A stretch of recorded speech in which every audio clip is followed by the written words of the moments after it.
Verdaderamente que rápido pasa el tiempo, sin darnos cuenta ya estamos casi al final de la segunda semana de Pascua y a punto del tercer domingo del tiempo pascual. Y es que el tiempo se va volando y las riquezas de la liturgia, las oraciones, los prefacios, las lecturas de la palabra de Dios verdaderamente nos encienden el corazón, nos van preparando para que en esta vasija de barro que somos nosotros pueda encerrarse para siempre el fuego del Espíritu Santo que recibiremos en Pentecostés.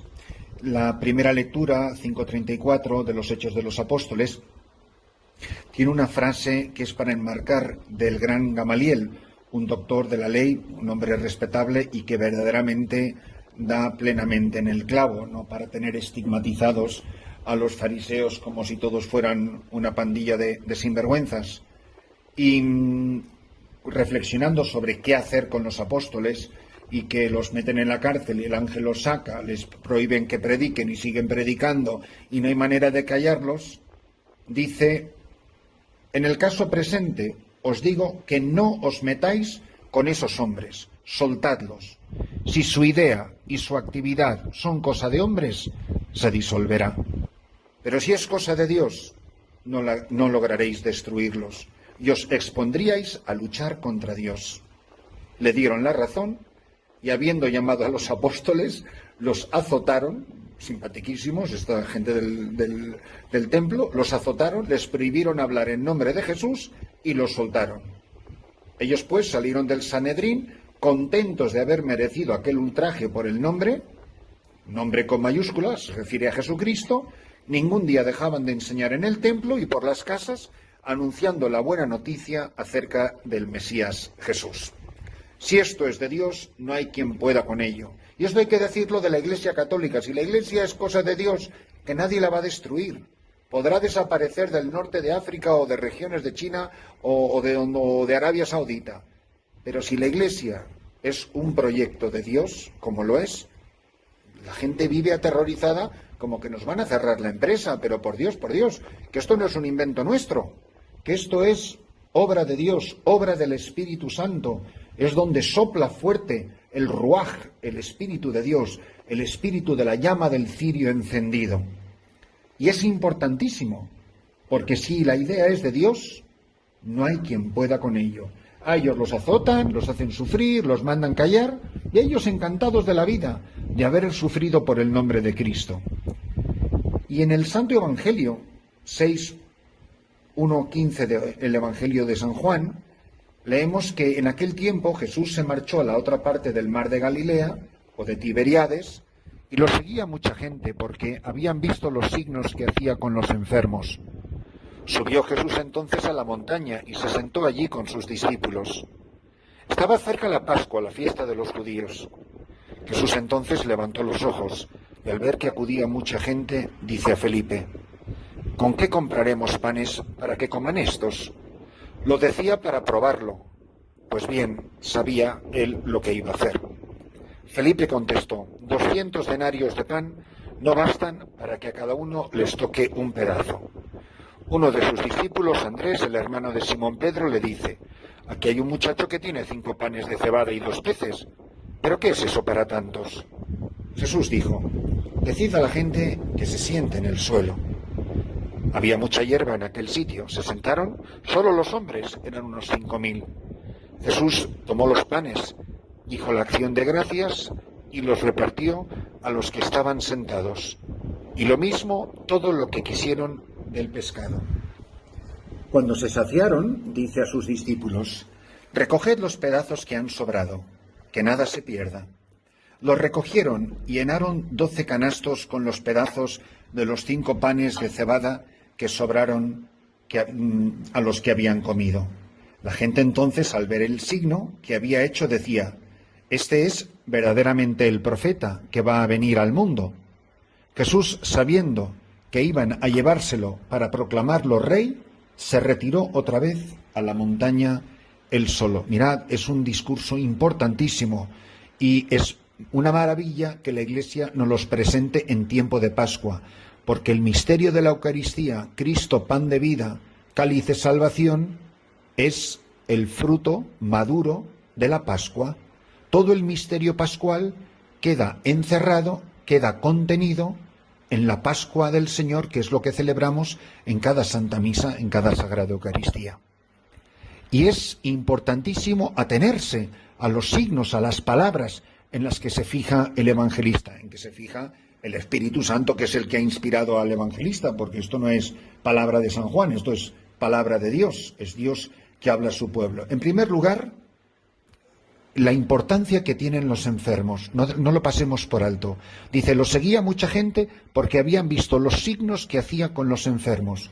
Mirad, un campo privilegiado para que la Iglesia manifieste al resucitado son los enfermos.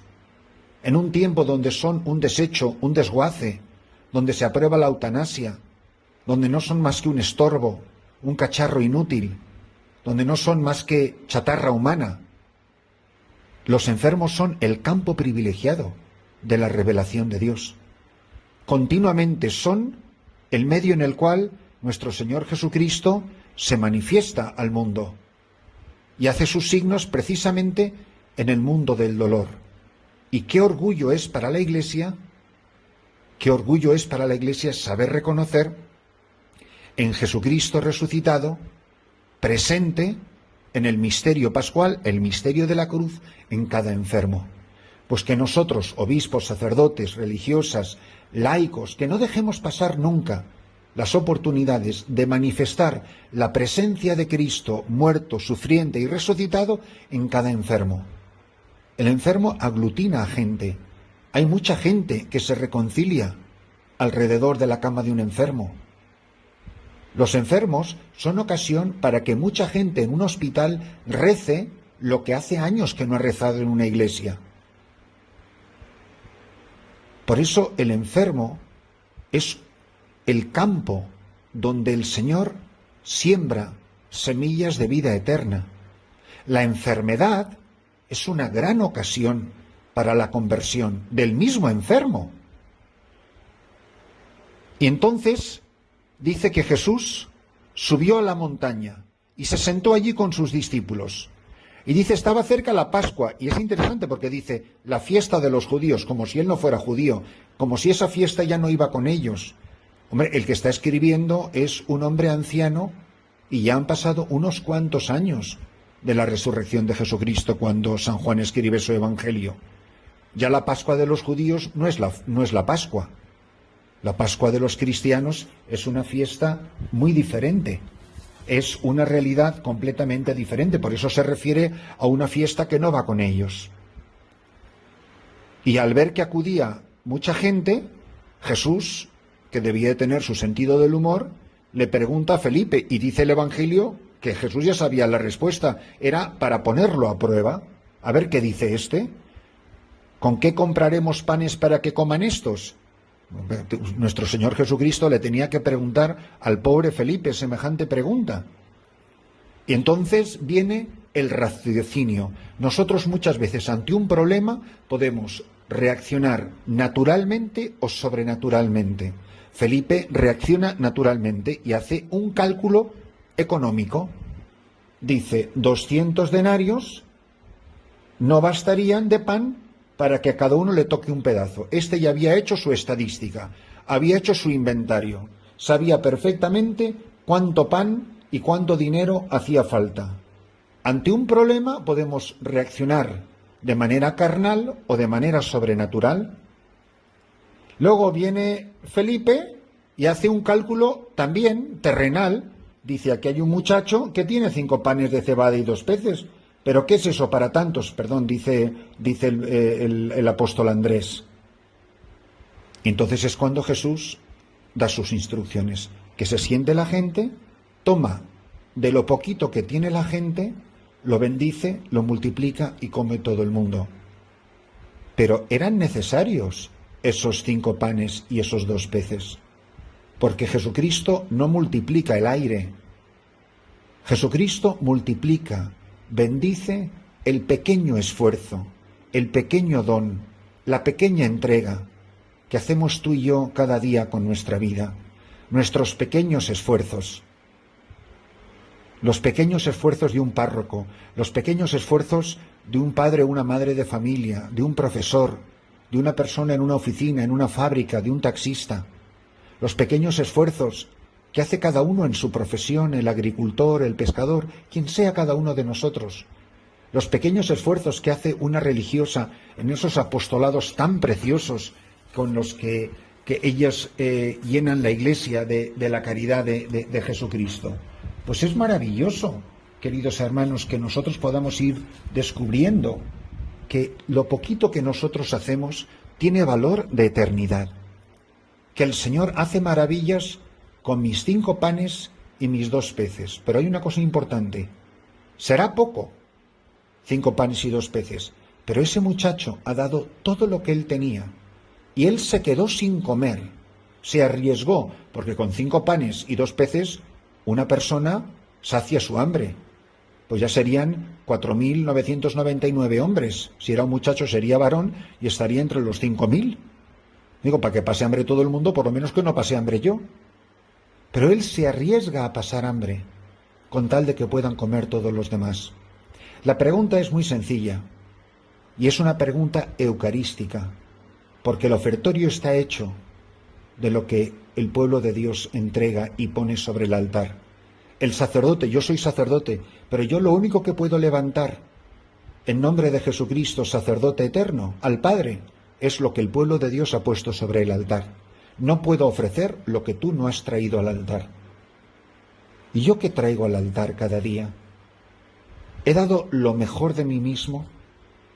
¿La manera en que estoy viviendo yo hoy mi vida cristiana es la mejor versión de mí? ¿O hay un Christopher mejor que yo no dejo salir? ¿Hay una versión mejor de ti que tú no dejas salir? O tú puedes decir, yo no sé, Señor, si mis 5 panes y mis 2 peces son mucho o poco. Lo que sí sé es que a mí ya no me queda nada. Me encanta esa frase que dice, Señor, que cuando mi vida se acabe, que de mí solo quede ceniza. La persona que lo dejó todo en la arada, como dice la poesía de Pemán, que me encanta. Ya no tengo nada de cuanto tu amor me diera, todo lo dejé en la arada en tiempo de sementera. Lo he dado todo, no me queda nada, me he vaciado del todo. Eso es lo que hace un santo. El santo es aquel que al final de su vida no le queda nada. Su vida es ofertorio. Don José Rivera decía, el venerable José Rivera, mi muerte será mi última misa, donde yo haré la ofrenda de mi vida. Ya no te entrego mis obras, ni mis palabras, ni mis predicaciones. Te entrego mi vida. Y entregarlo es quedarme sin ello, como decía él. Pues que en la celebración de esta Santa Misa, cada uno se pregunte, yo me pregunte, hoy, en este altar, ¿están mis 5 panes y mis 2 peces? Es decir, el todo, todo, todo de mí. ¿O yo me he guardado algún chusco de pan y algún pescadito por si acaso esto del milagro no funciona? Que el Señor, al mirar la ofrenda del altar, vea que lo he dado todo y que a mí, de mí, ya no me queda nada.